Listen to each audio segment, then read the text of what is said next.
मलाई एउटा सन्तोष के लाग्छ आमालाई सम्झिँदा भने कम्तीमा मेरो आमा मैले युद्धको नेतृत्व गरेको छ भन्ने उहाँलाई देख्न परेन।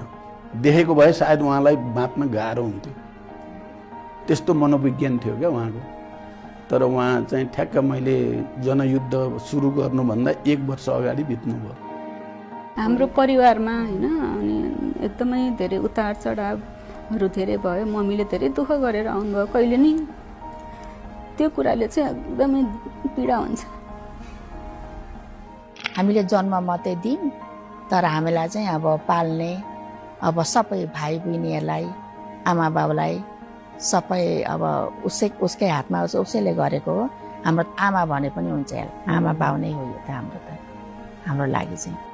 मलाई त यो फिल्डमा त थिएन मन, उसकै जबरजस्ती थियो। छोरा यो नगर नाइ भयो भने होइन मम्मी एउटा गर्छु अनि गर्दिनँ भनेर प्रेमकी चाहिँ यो एउटा गर्छु अनि गर्दिनँ भनेर उसले बाचा गराएर गरेको थियो कि। बारीमा रायो सायो फुलेको काहीँ देख्यो भने भुइँसी जस्तो चर्दिन्छ घर। पुरै त बिउस्यौ कसैले भन्न पाउँदैन। उही यात्री भएकाले कसैले गाली गर्दैनन् र मात्रै न बिगो तिर्नुपर्ने हुन्छ।